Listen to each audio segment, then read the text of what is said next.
Salut à tous, vous êtes à Laliane, la boutique de jeux de société de Colmar pour cette nouvelle vidéo news d'août.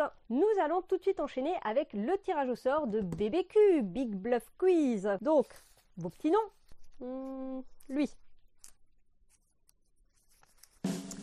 Et c'est Stéphane Jordan.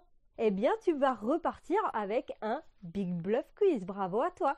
Petit rappel, l'offre sur les mini-games, c'est petites boîtes blanches avec des 2 joueurs, des jeux fun et toujours d'actualité. Donc c'est 25% sur la deuxième boîte et quand vous en prenez 3, 25 sur la deuxième et 50% sur la troisième.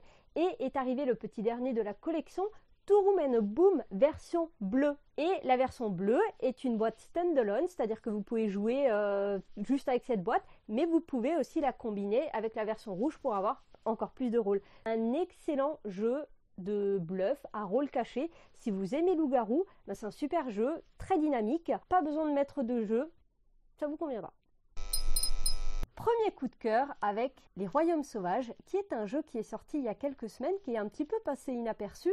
Et là, je voudrais remercier tout particulièrement Séverine, qui est une cliente qui vient de temps en temps boire le café avec moi le samedi matin, qui aime bien me parler de jeux dont personne n'a entendu parler et qui potentiellement sont des petites pépites ludiques. Donc merci beaucoup Séverine, ne t'arrête jamais de me parler de jeux que j'ai pas du tout vus, parce qu'il y en a tellement. Les Royaumes Sauvages est un jeu qui se joue de 2 à 5 joueurs, c'est déjà très bien à 2, et pourtant c'est un jeu de contrôle de territoire, donc de majorité. L'idée, ça va être de positionner ces petits cubes et d'en avoir mis plus que les autres joueurs pour contrôler le territoire. À la fin de la manche, pour chaque territoire contrôlé, tu gagnes les points de la manche en cours. Donc première manche, deuxième manche, troisième manche. Pour poser ces petits cubes, il va falloir jouer des cartes de sa main et respecter les différentes conditions. Là, on ne peut jouer que des cartes de ces 4 couleurs. Là, on ne peut jouer que des paires de cartes identiques. À certains endroits, on vous dira jouer la même espèce qu'un territoire voisin. Et les cartes conditions, il y en a tout plein, toutes différentes. On a une main de 4 cartes à son tour. 3 possibilités. La première, ma main ne me convient pas, je peux virer tout ou partie de ma main, je peux dire celle-là je la garde quand même et je recomplète à 4 cartes. Bon, du coup j'ai pas fait grand chose, alors j'ai le droit à un petit point de victoire de compensation. Deuxième possibilité, eh bien jouer une carte. Si je joue cette carte de ma main, j'ai bien joué une carte rouge, je vais pouvoir mettre un cube de ma couleur. Troisième possibilité, passer. Mais quand on passe, on ne revient plus dans la manche en cours. Ici, vous avez des couronnes. Les couronnes, c'est bien parce que quand tu as un cube sur une couronne, à la fin de la manche, ton petit cube montera sur cet emplacement et ce cube restera là pour les prochaines manches. Mais quand tu te places sur une couronne, obligatoirement, tu passes ton tour. Donc tu ne vas pas pouvoir te placer sur plusieurs couronnes. Il faut se placer un peu en dernière minute parce que si tu passes trop tôt, les autres vont se régaler et venir contrôler un petit peu partout. Le jeu est vraiment magnifique. Je trouve que les illustrations sont superbes. Le matériel est de bonne qualité. Le jeu fait entre 27 et 28 euros. J'ai plus exactement le chiffre exact. Ça doit être 27,50 entre les deux, je pense. Vraiment bonne rejouabilité. À chaque manche, on vire les conditions.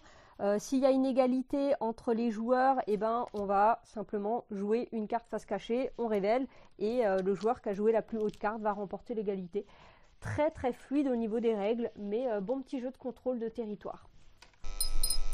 Oasis New Hope est un jeu que j'avais très brièvement abordé dans la dernière vidéo news en vous disant ça a l'air trop bien, j'y ai pas joué mais je sais que ça va me plaire et effectivement j'y ai joué, j'ai fait quelques parties et c'est vraiment très chouette. De 2 à 4 ça fonctionne très bien, à 2, moi j'aime bien quand ça fonctionne bien à 2. On est sur un thème post-apo, je suis hyper fan du post-apo donc forcément j'étais le public cible aussi mais la mécanique est top, vous allez voir. On est dans une ambiance très désertique, il n'y a plus d'eau et on a entendu parler d'un petit oasis au milieu du désert et on veut être le premier groupe à trouver cette oasis. Grosso modo, votre but, on commence avec la carte 13 devant soi. Il va falloir réussir à jouer les cartes dans l'ordre 12, 11, 10, 9, 8 et le premier qui pose la carte 0, c'est la carte oasis, à gagner immédiatement la partie. À son tour, on fait une seule action parmi 5 possibilités.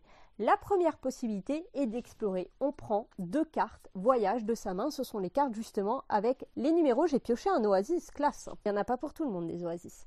La deuxième action possible, c'est de recycler. Recycler, c'est récupérer une seule carte, mais tu sais ce que tu récupères dans les ruines. Et hop, je le mets dans ma main. pas plus de 8 cartes à la fin de sa partie. Tout ce qu'on a en rab, eh ben, on sera obligé de le défausser pour les autres joueurs. Donc hop, on les remet au milieu. La troisième possibilité, c'est de voyager. Quand on voyage, on va pouvoir jouer autant de cartes qu'on veut. J'ai le 13, donc je vais faire 12, 11, 10. Et là, sur ma carte, je ne sais pas si vous voyez, mais on a une petite main stop. Donc même si j'avais le 9, je suis obligée de m'arrêter. Mais ça me donne une action bonus. C'est un petit jeu de combo aussi. Cette action bonus, eh ben, c'est la quatrième que j'allais vous expliquer. C'est recruter, qui est une action que tu peux faire de base, mais que tu peux faire aussi grâce à des bonus. Recruter, c'est soit récupérer un compagnon dans ta main et tu recomplètes, soit jouer un compagnon de ta main. Et quand tu joues un compagnon de ta main, il y a 2 pouvoirs, tu vas les faire dans l'ordre et c'est les actions en fait de base qu'on a vues. Donc là, j'aurai le droit 2 fois d'explorer, donc je vais récupérer 2 fois 2 cartes, donc je récupère 4 cartes de ma main. Et ces petits bonhommes restent là parce qu'ils auront encore une utilité. La dernière action, c'est de s'équiper. Je vais pouvoir défausser par exemple 2 cartes, je défausse 2 cartes qui du coup viennent dans les ruines pour les autres joueurs, et je récupère une boussole. C'est quoi une boussole? C'est un X, ça veut dire que quand je ferai l'action voyager, si j'ai pas réussi à choper de 9, je peux mettre une boussole.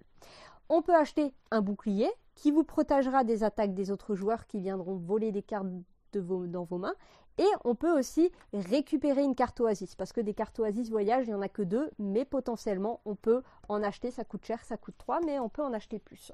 On peut également, à la fin de son tour, missionner des bonhommes qu'on n'aurait pas joué ce tour-ci. C'est-à-dire que je peux défausser un ou plusieurs bonhommes du même clan. Donc par exemple, ceux-là sont du même clan, ils ont la même icône.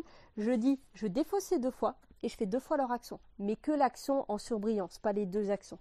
Et du coup, tu vas faire des petits combos comme ça, tu vas faire plein d'actions. À ton tour, tu as une action de base, mais en fait, une action peut te donner une autre action, qui te donnera peut-être aussi une autre action. Donc, il y a vraiment des petits combos super sympas. Sur une partie de base, on conseille de ne pas mettre les spécialistes, qui sont des compagnons qui sont bien interactifs. Bon, celui-là, il est déjà interactif, il te permet d'aller voler 2 cartes à l'autre joueur. Sauf si tu tombes sur son bouclier, l'attaque est annulée. Mais si tu ne tombes pas sur son bouclier, tu lui piques une carte. Donc ça peut bien l'embêter.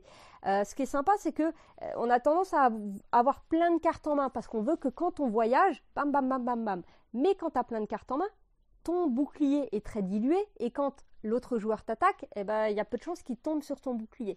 Alors que quand tu n'as pas beaucoup de cartes, les autres vont réfléchir à 2 fois avant de t'attaquer parce qu'il y a de fortes chances qu'ils tombent sur le bouclier. Les spécialistes dont je vous parlais rajoutent une interaction de malade, du genre j'ai le droit de récupérer la dernière carte posée par un autre joueur. Ah Théo 1, tu vas bientôt gagner.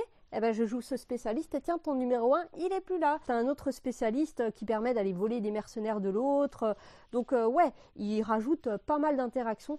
Oasis New Hope, pour moi, c'est un vrai coup de cœur. Je trouve que c'est un jeu de cartes qui est hyper agréable. Ce côté court, ce côté interactif, une action parmi 5.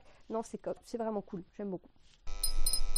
On termine ces coups de cœur avec Valbara. Valbara qui n'est pas une nouveauté vraiment puisque c'est sorti fin d'année 2022. Là encore, c'est Séverine qui m'a dit tu devrais aussi mettre en avant des jeux qui marchent bien chez toi, que t'aimes animer, que t'aimes montrer, que les gens apprécient. Et c'est vrai, t'as totalement raison, il n'y a pas que les nouveautés dans la vie, il y a aussi des jeux qui sont pas très connus et qui méritent amplement de l'être.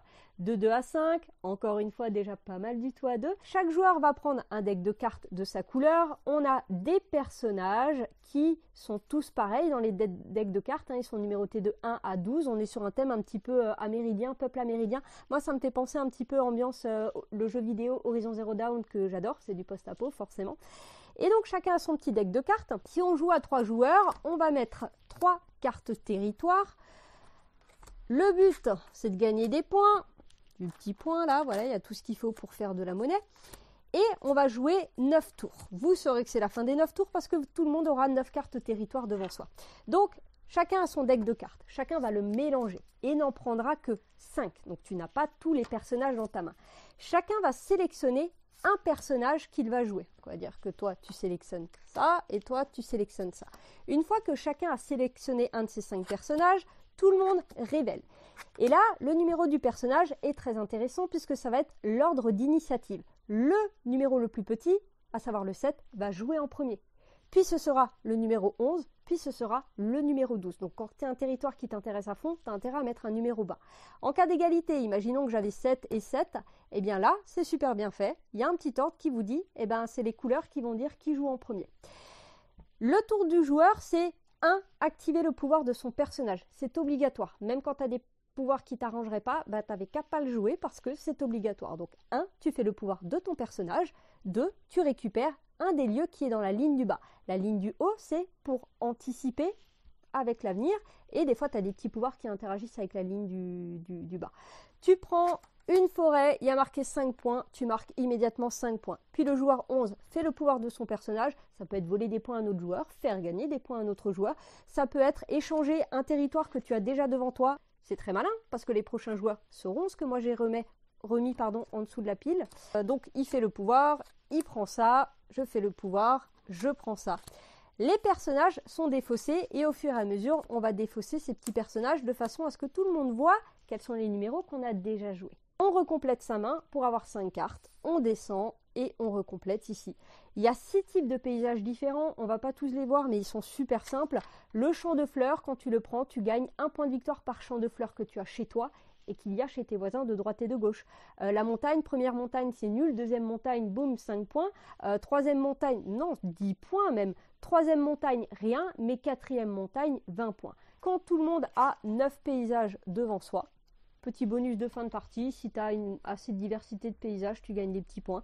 Et après, tout le monde compte ses points. C'est hyper agréable. En fait, les petits pouvoirs, je ne rentre pas dans les détails, mais c'est super fluide. C'est le genre de jeu qui est quand même assez technique, assez stratégique, assez de gestion de pouvoir pour être intéressant, des petits combos sympas, mais qui est expliqué à des joueurs en 5 minutes. Et tu peux le sortir avec des non-joueurs.